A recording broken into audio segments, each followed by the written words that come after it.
欢迎来到新兴消息频道，请订阅频道，所以大家不要错过当天最热门的新闻。我们今天的时事通讯包括以下内容：白鹿力压许凯成一姐，于正棋局暗藏玄机，吴谨言翻盘还有戏。于正旗下的艺人们最近又在舆论场上齐刷刷地排了队，不过这次不是为了拍新戏，而是被网友按头挨个审美鉴定，谁资更好，谁流量更高，谁才是老板心头的白月光。围观群众一边嗑瓜子一边讨论的热火朝天，仿佛下一秒就能冲进选秀节目当制作人。不过说到底，这场围观真正有趣的不是谁最强，而是这盘明星棋局背后资本如何布局，个人如何博弈，观众如何起哄，故事简直比戏里还精彩。白鹿的名字总是第一个被扯上台面，她最近可是风头正劲，周生如故，赚了观众一吨眼泪。刚结束长月烬明，又成了国民虐恋天花板。有人夸她有灵气，也有人说她戏路窄。你看这戏剧性，仿佛白鹿的每一部戏都像是踩着钢丝绳跳探戈，一不小心就可能摔个大众审美疲劳的跟头。但白鹿的成功绝对不是偶然，这姑娘长得美是一回事，更厉害的是她那种不经意间流露的复杂情感，总能狠狠攥住观众的心。她的角色就像一杯冷泡咖啡，初入口是苦的，但慢慢回甘。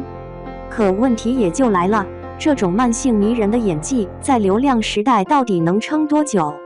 流量观众等不起，她必须在有限的时间里证明自己不只能演古装小白花，也能挑战更复杂、更多元的角色。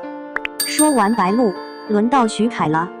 这位帅哥的出道简直像偶像剧本剧，一部《延禧攻略》直接把他送上顶流位置，资多到让人羡慕。不过也正因为起点太高，许凯后续的表现就显得有点，怎么说呢，稳得不够出彩。他长得太好看了，这是一种加分项，但也变成了他的限制。角色总是高冷贵公子、深情忠犬这些套路化标签，就像把一件高定外套反复穿在不同的场景里，难免会让人视觉疲劳。但许凯的问题不是资，而是选择。娱乐圈的观众和吃瓜群众一样善变，今天还磕你的颜，明天可能就被新出的爆款帅哥吸走注意力。如果许凯不能突破自己的演技舒适区，哪怕今天看起来无敌风光，明天也可能成为过气美人。许凯需要的不是更多爆款剧，而是更多突破自我的作品，甚至可以试试那些不那么讨好的角色，比如来个土味一点的社畜，没准观众反而会眼前一亮。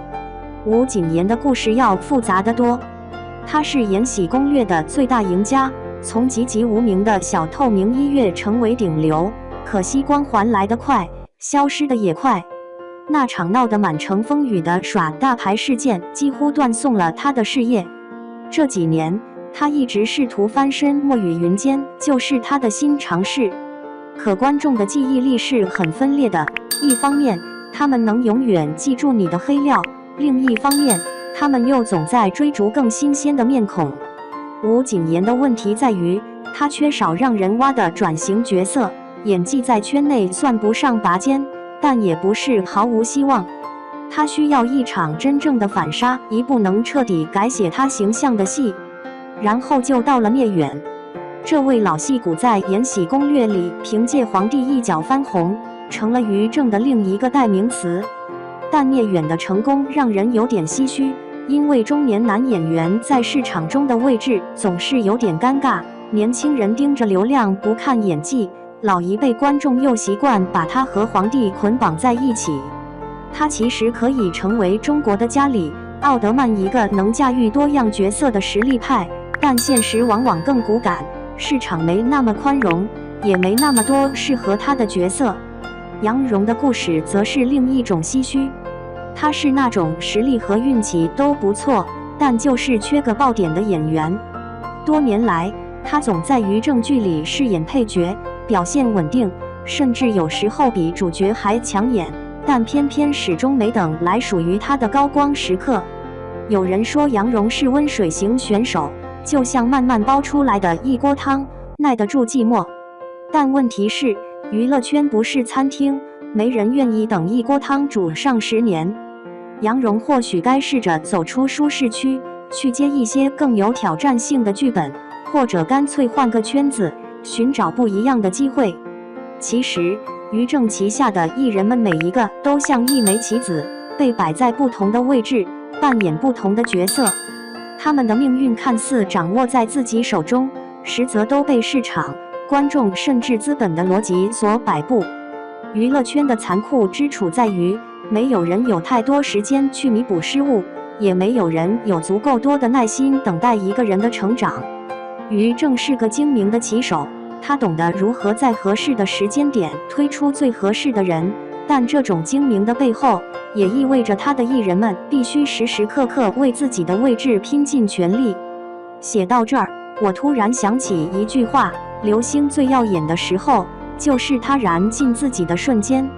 于正旗下的艺人们就是这样一群流星，有人能在瞬间点亮夜空，有人却注定只能在黑暗里等待时机。至于谁能成为那颗最亮的星，也许时间会告诉我们答案，也许它从来就没有答案。所以屏幕前的你怎么看？你心目中的最亮之星是谁？白鹿能一直霸占 C 位吗？徐凯有没有可能找到属于自己的解锁角色？吴谨言是否还能完成那场反杀？2. 白鹿在阳光下拿着花瓣拍照，眼神灵动，恬静又美好。演艺圈的神颜小花旦白鹿最近又来霸屏啦！一组清新脱俗的写真照片，简直美得让人心动。这样的神仙颜值真的很难不爱啊！说到白鹿，就不得不提她独特的气质。不同于其他女星惯常的浓妆艳抹，她总是给人一种清澈纯净的感觉。这一次的写真依旧保持了她一贯的清新路线，但又巧妙地融入了一些成熟的小性感，简直绝了。阳光正好，微风不燥，白鹿站在光影交错的窗前，长发随风轻轻舞动，仿佛童话里走出来的小仙女。那双会说话的眼睛望向远方，让人忍不住想象她在思考些什么呢？这组照片的氛围感拿捏得死死的。看到她手持花瓣的那张照片，真的应了那句人比花娇。淡妆的精致小脸配上若隐若现的香肩，既有着新生代小花的清纯感，又透着恰到好处的性感。这波营业也太会了吧！从长相思到玉骨遥，白鹿的演技和颜值双双在线，真的是越来越有看头了。记得她刚出道的时候还是青涩的小女孩，现在已经完全蜕变成一个气质全开的女艺人，这种进步速度简直让人惊喜。她的穿搭也很有意思。娱乐圈里不缺美女，但像白鹿这样既有颜值又有实力，还能一直保持初心的艺人真的不多见。从她的每一次亮相都能看出满满的诚意，不追求哗众取宠，始终坚持做最真实的自己。这次的写真又双若着给广大路人制造了一波新的滤镜。看评论区里的姐妹们都被白鹿的颜值征服了，纷纷表示白鹿这也太绝了，仙女下凡既视感每一帧都可以当壁纸。不得不说，在这个流量为王的时代，白鹿走的是一条慢工出细活的路子。她不靠热搜营业，不玩噱头，就是默默地用作品和实力说话。这种踏实的态度真的很令人敬佩。期待未来的白鹿能给我们带来更多惊喜，不管是演技还是颜值，相信她都会一直保持高水准。毕竟优秀的人总是会在各个方面都闪闪发光，这大概就是所谓的既有颜值又有实力吧。欢迎在评论区来一场脑洞大开的讨论。